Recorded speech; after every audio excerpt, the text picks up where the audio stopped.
Hello and welcome to this video number 6 of the cryptography series. I hope you are enjoying this entire series, and with that said, if you are new to this particular channel and if you are new to me, my name is Manoj Sharma, and I make sure that I simplify security for you as much as possible. So if you are somebody who is passionate about learning cybersecurity, who is passionate getting some certification, for example CISSP, CISSP, CISSP, CISSP certification, right? Definitely this is the right place for you, and you must subscribe to this particular channel because this is where you are going to get a lot of value. Now in this video I am going to talk about modern cryptography, and when we talk about modern cryptography, we have already understood in the last video what is block cipher and stream cipher. If you haven't seen that video, I recommend you go that video first and then come back on to this video. Now in this one we are going to talk about symmetric and asymmetric cryptography, and also can we use them both together? That is called as hybrid cryptography. And if that, what are those kind of consideration and how this entire communication happens, we'll see it from a very practical perspective in this particular video. And also we will also talk a little bit about PKI, even though I am going to talk PKI a little bit more as we go forward. But yeah, for this video I think that is the agenda for you. I am pretty sure you will like it. Go through entirely this particular video, do not miss out any of the session. Very engaging one, and the most important one for those who are going for CISSP certification, CISSP certifications and like that, right? With that guys, let's dive into the video. Hey guys, welcome back to the part number 3, and in this one we are going to talk about two different type of ciphers which are very important from the CISSP exam perspective. One is called as symmetric and one is called as asymmetric. So we'll try to understand these two different variants of cryptography and how they differ actually. A symmetric cryptography is very simple. And what happens in symmetric cryptography is there is plain text and it has to be converted into ciphertext. We do it by applying a particular algorithm here, and the key which will be used for this algorithm will be key 1, K1. When it reaches to the destination, when the ciphertext need to reach to the destination, right, they are going to apply the same key on this particular data and they are going to get the plain text. So it is sender, it is recipient. Very simple formula, right? So same key. You can relate it to the real world. For example, I want to send some file to Sagar. Let's say I encrypt it with WinZip. I create a strong password and I encrypt it with a strong password, and over the phone I give that password to Sagar. When the file reaches to Sagar, Sagar is going to apply the same key. Very simple, right? That's the example of a symmetric cipher. Now this particular cipher, again, this is, if you want to relate it better, it's nothing but it's dependent and called as block cipher only. Sometimes the same cipher is also applied in the form of you can say stream cipher as well. So both block cipher and stream cipher, they are part of same symmetric cipher. Okay, they are just different implementation of the symmetric cipher. Okay, and now when we do this, it is very process efficient. I mean to say by process efficient, they are faster and there will be no delay. They are very super efficient, works well. Almost you can see 95% of the data we store today is actually either it is block cipher or stream cipher, or even the data when travels from one point to another point also it is stream cipher or this thing. So when the data travels, mostly we use block cipher only, but if it is real time data, then we use stream cipher. For other type of data, we use block cipher. Let's say we are going to store data at rest, or even when data is moving through TLS connection also, we make use of block cipher. Understood that, guys? Now, this is a good part.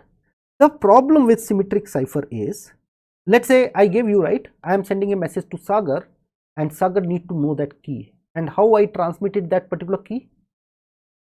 Is it in the transaction? Can I send the key in the transaction? If I send the key in the transaction, it will be something like sitting on the same branch and cutting the same branch. You are saying, okay, this is my jewelry and this is my key to my locker, take it, transport it. Anybody can take that key and open your locker, right? That's not good. So to make sure that the key management is discussed here, let's understand some challenges with symmetric. Number one, you have to transport the key in a out of band system. Out of band transfer of key. That means you cannot transfer the same key in the same message. Possible? Not possible. Anybody can, get that particular key and open it. Number one problem. Second problem, when just consider in an enterprise environment, if your team is small, let's say 3 people want to communicate using symmetric key, everybody has to store the key related to all 3. So the same key will be there at 3 different places if they want to comfortably communicate with each other. Just consider if this becomes a big environment, let's say you have thousands of computers, then thousands of the computer need to have all these thousands of keys. Just think, if one particular endpoint is compromised, the entire keys of the kingdom will go, isn't it? Also, if a particular person, let's say an admin or somebody, leaves the company, then every second day will you be changing the entire key for the organization? It's not comfortable that way, right? So the key management is a big challenge in the entire symmetric. So that's the conclusion of key management is a problem. Okay. Also, scalability is a problem, because every time a new employee coming into your organization, he can come in, you can generate key, and you have to update all that database for all the user. Number one problem. When somebody leaves the organization, you need to change the key. So it's not at all scalable, man. That's the problem statement. So even though symmetric is very efficient way of doing it, it's perfect and mostly we use it as well, but you cannot use it entirely, because the thing is, one is out of band required, key management is a problem, scalability is a problem.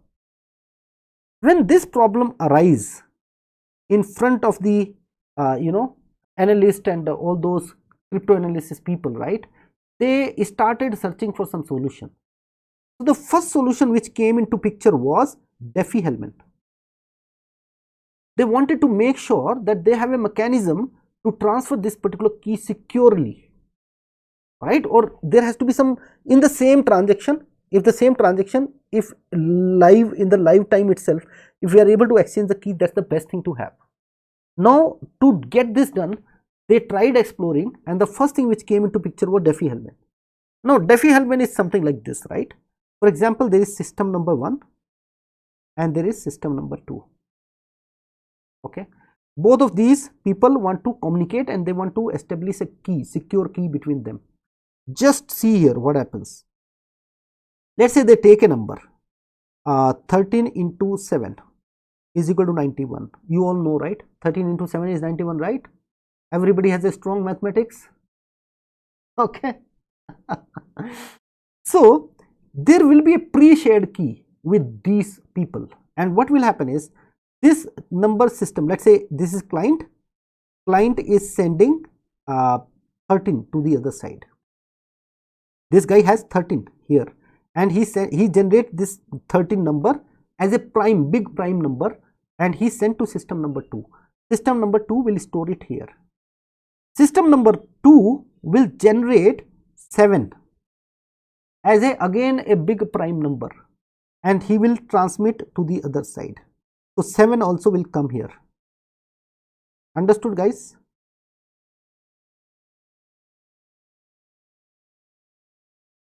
This guy generated 13, a big prime number, and send on the other side. This guy also generated another prime number and send on the other side. Now what will happen?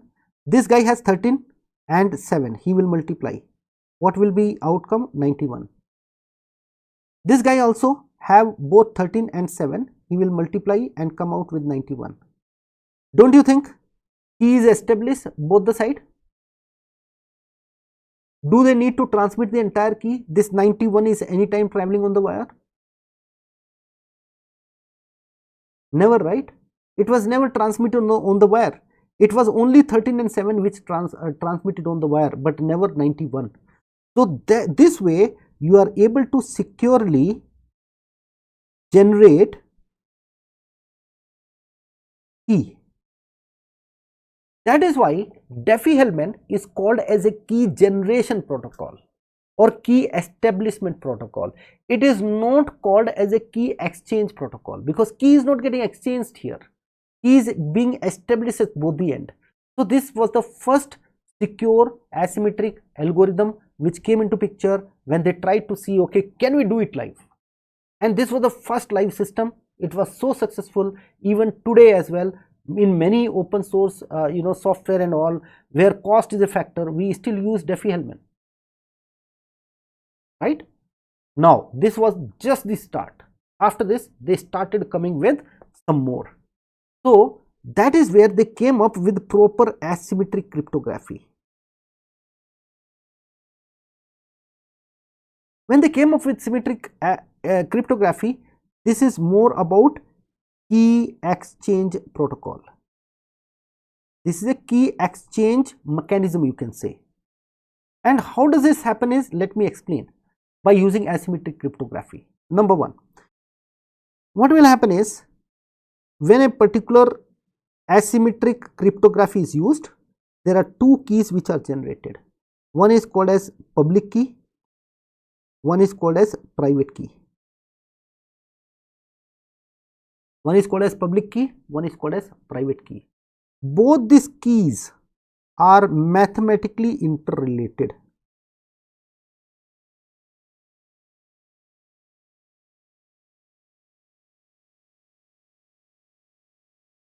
It is something like the same scenario which I told you, right?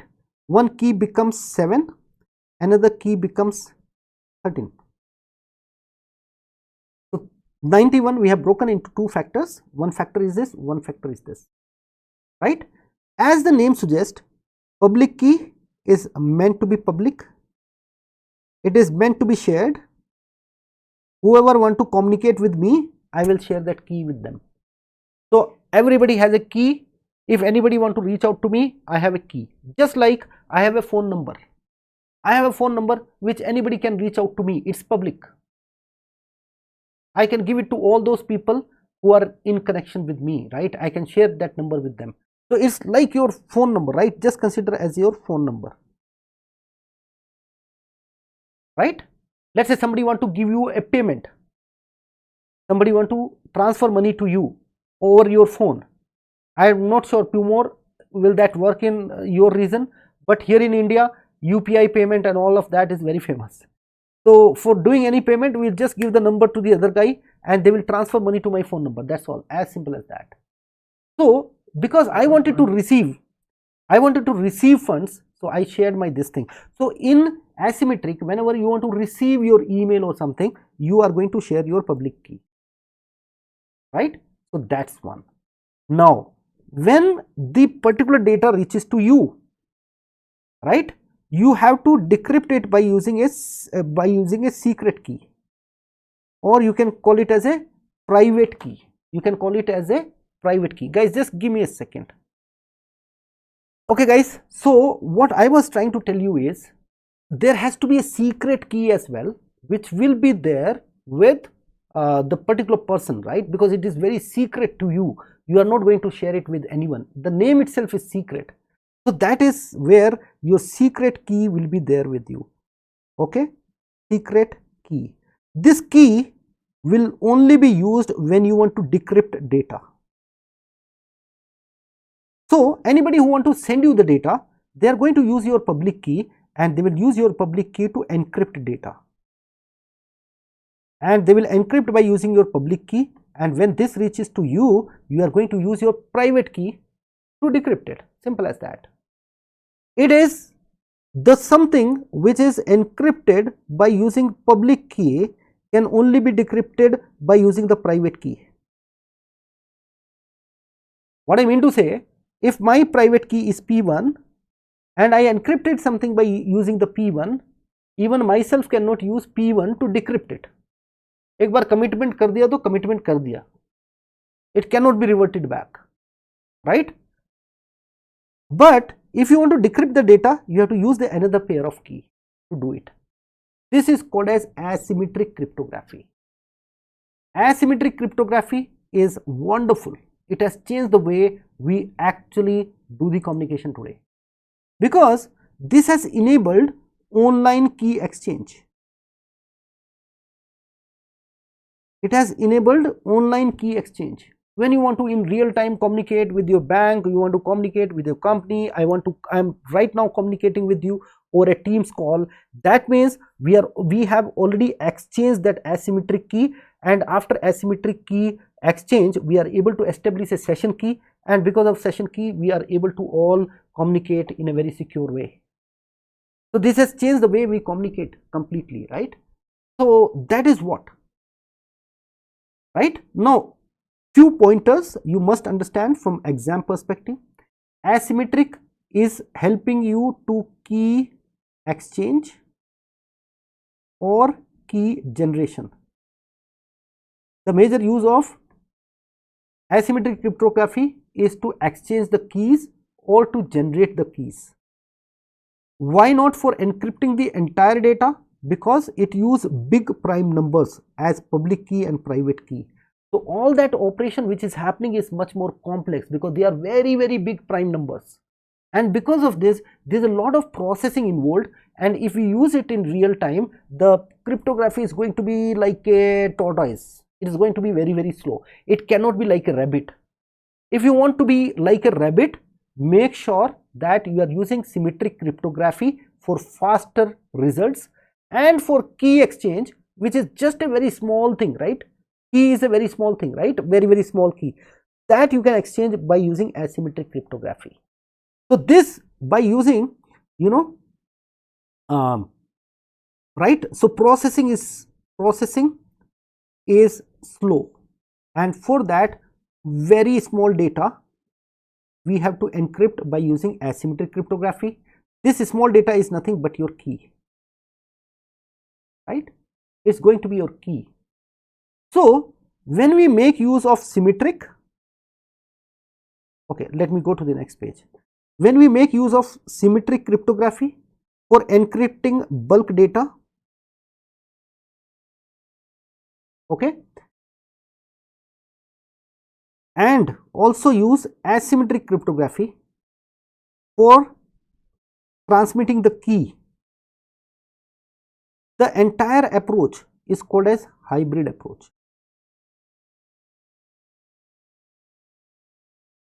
That means we are using symmetric cryptography. That means we are using rabbit, which is very fast.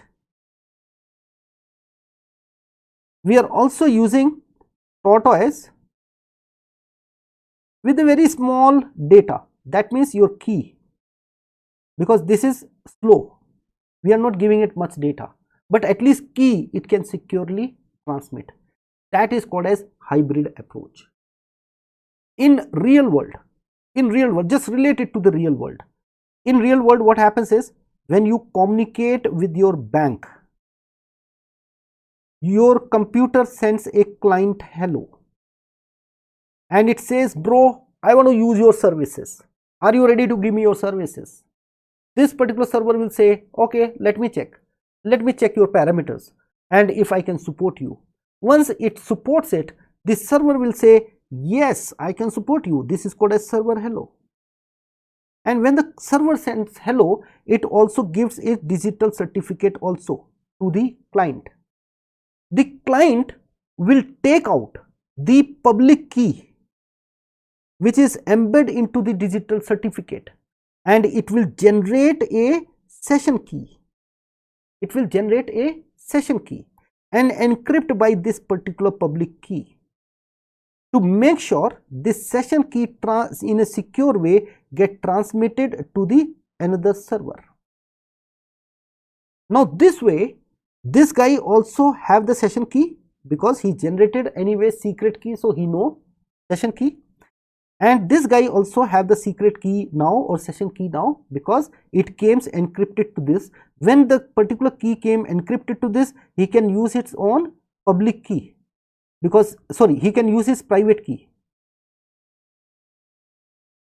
So that private key can be used to decrypt, right? And when both the parties have symmetric key, they can now communicate using symmetric cryptography, which is much more faster, right? Let me repeat one more time if this is a new concept for you. In hybrid cryptography, we make use of symmetric plus asymmetric both. What will happen is the client will send a client hello and it will say, I want to communicate with you. Server will see if they support the parameter, and the server will also send the digital certificate to this. The digital certificate is a mechanism to transport the public key, because this guy already have the private key also and public key also. So he is going to send his public key which is embedded in the digital certificate. Then the client is going to extract this public key, right, and going to generate a session key, random session key, and getting it encrypted by the public key which was there in the digital certificate. Now this is secure. One copy of it he is going to send to the other side. So both the party have session keys. Now this session key is nothing but a symmetric cryptography only, right? And once it is there, all the messages which happens, like whatever data exchange happens, it is using the symmetric key. So we make use of what? When to establish this session key, for establishing the session key we make use of asymmetric cryptography, and for data transfer we use what cryptography? We make use of symmetric cryptography. This is the approach which we use, which is called as hybrid cryptography.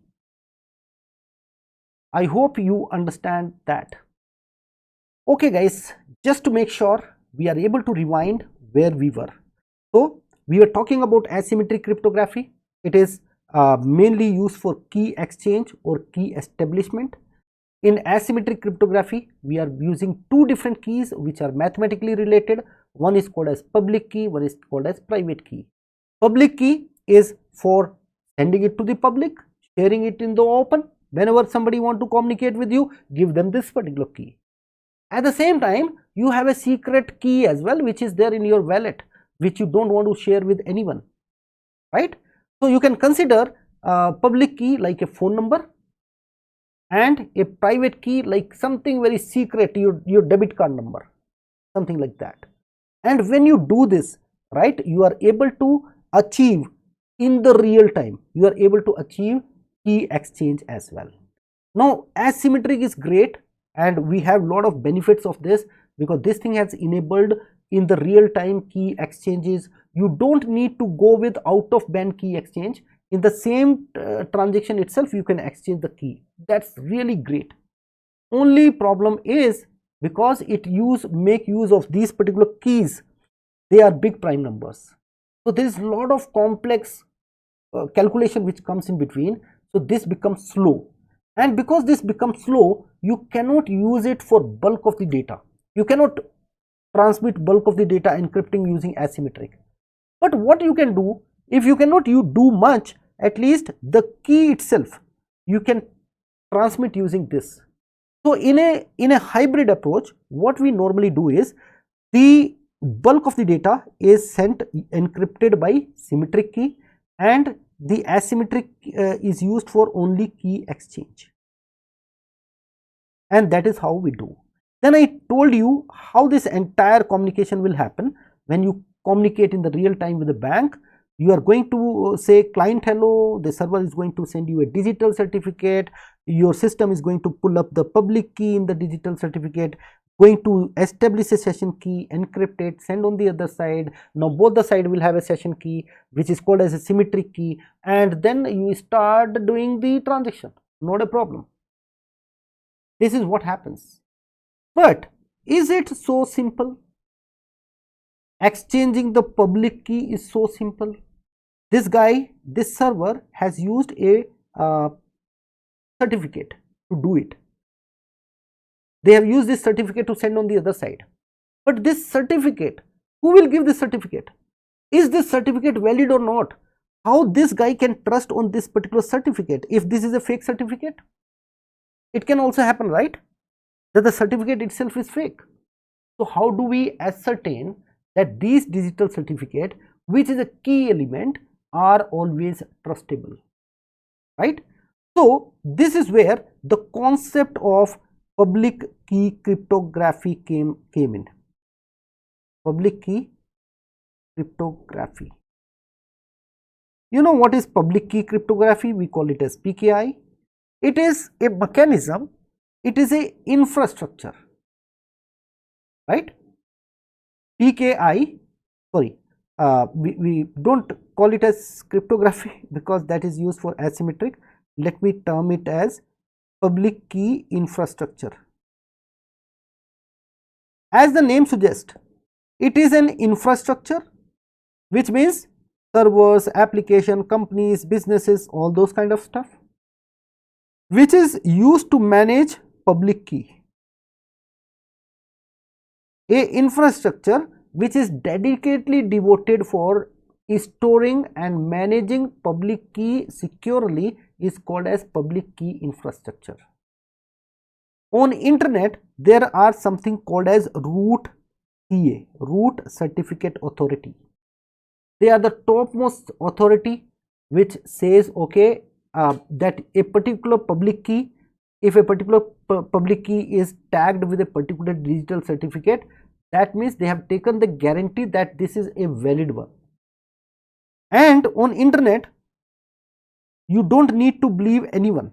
It is a blind world. It is a crazy world. You don't need to believe on any computer whenever you communicate. But what you can do is, you can always trust a single central authority. What if somebody gives you this particular company, a particular business, who is only, right, they have everything to maintain the trust.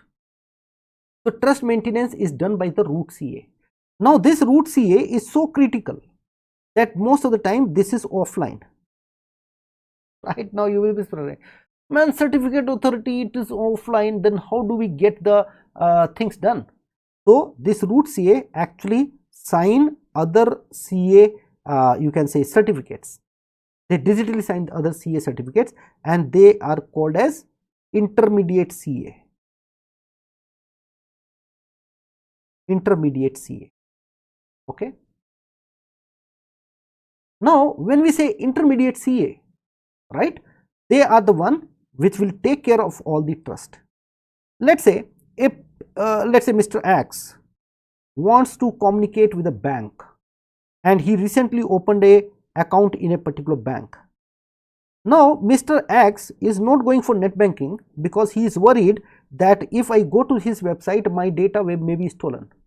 He don't have trust. So what bank can give, what bank can do to establish the trust? Bank can actually go to something called as regional authority, fill up a particular application and say, I want a digital certificate. When regional authority application will be filled, right, they will also ask for very valid business documents as well, that what is your real address, all these kind of stuff. Then they are going to locally validate the bank presence and all those kind of stuff and the registration and all. And once they are satisfied, they are going to send it to the CA. The CA will then the public, when the application is being filled up for this particular certificate, that time the bank has already generated a private key. That means a private password you can think of. Think of this like a password. So this is nothing but private key. Mathematically related, at the same time there is a public key also which is generated. But this is not given to this bank until the CA agrees to this. and then it doesn't come directly. What CA will do? They will generate a digital certificate. They will embed this public key in this digital certificate. After this, they will sign this entire digital certificate by their signature, digital signature of CA, and they will give it back to the bank. Now bank got a digital certificate. They are going to install it on their website and then ask Mr. X, sir, now you are welcome to transact with us and we are secure. Then this guy will start trusting, right? And he will try to access the bank website. Every time he accesses the bank website will give the digital certificate to this guy. This digital certificate is digitally signed by the CA. So because CA are very trusted, your browser already have those CA keys, you can very much validate and trust the digital certificate. Once you trust the digital certificate, the next step is you are going to pull up the public key of the bank, which is there embedded into this. Think of this like a container. Think of this like a container, digital certificate. But is that container secure? You try to validate by the certificate of the CA, digital signature of the CA. Once you start trusting that particular container, you can now open it and get the public key. Then you can generate the session key and encrypt it and send on the other side. Perfect. So this is the magic of public key infrastructure, PKI. On internet, it is taken care by the central authority, and normally businesses, they go for digital certificate. For example, our Cybernous website has a digital certificate, and as a client, as an end user client, you may not need to be part of CA. That's okay, because everything we are transmitting in the form of digital certificate, everything will be embedded in that and will be given to you. But if you need both side mutual trust, if you want to establish mutual trust between both the parties, then what you will do? Then both the party, like you and this particular bank, both need to have both need to be part of PKI. I did a lot, and just a quick summary of symmetric versus asymmetric, because this is very important from the exam perspective. Symmetric is same key, or you can say one key.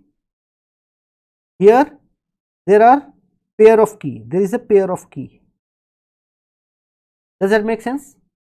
Number second, symmetric cryptography is fast, this is slow. Number three, because this is fast, used for bulk data, used only for key exchange, certificate exchange, or any kind of trusted key exchange, you can say secret exchange, right? Number four, key management, that means key storage, key transmission, and key management, entirely you can call it as key management, is a problem, is a problematic thing. Here key management is easy, right? Symmetric cryptography is not easily, not scalable from a key management perspective. Again, not normally from a key management perspective, it is not scalable, but asymmetric is very much manageable, easy management.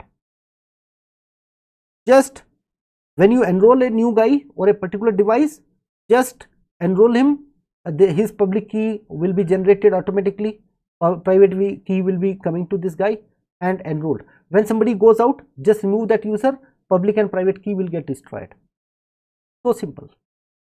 So number 6, don't need PKI.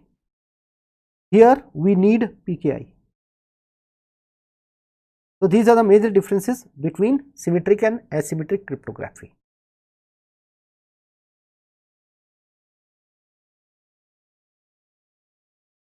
Yeah. The most important. Thanks for reminding, sir. Very important. See, symmetric can only give us confidentiality. This is the core concept and I was forgetting it. Sorry about that. Symmetric can only give you confidentiality, whereas asymmetric can be used in multiple ways to give you multiple services. For example, it can give you authentication. It can give you what? It can also give you known repudiation as well, right? When we say authentication, this also lead to trust as well. Authentication and trust, because we have used it as part of digital certificate, all of that, right? It can also be used for digital known repudiation as well, which comes through digital signature, right? What else you can achieve? Confidentiality, by the way, it is giving. That's basic with every cryptography, every encryption. It can give you this thing. Anything else it gives? If we use it indirectly, then sometimes we can also get integrity as well, whereas I don't want to confuse you with that, so that is why I am not writing it. But until this point, these are the core concepts. Okay, I think this video has become very lengthy, so we have to stop. Maybe in another session we will talk a little bit more. Okay, I hope you enjoyed this. Okay, this Desi Blast. Hey there, I hope you liked the entire video and this might have cleared a lot of your concept. If you really like it, please don't forget to subscribe to this particular channel and like and share with others as well, so that knowledge can spread, right? And with that said, this is just this is the entire series. Do not miss out watching other videos also. You might be getting those links. And with that said, I am going to see you in the next video.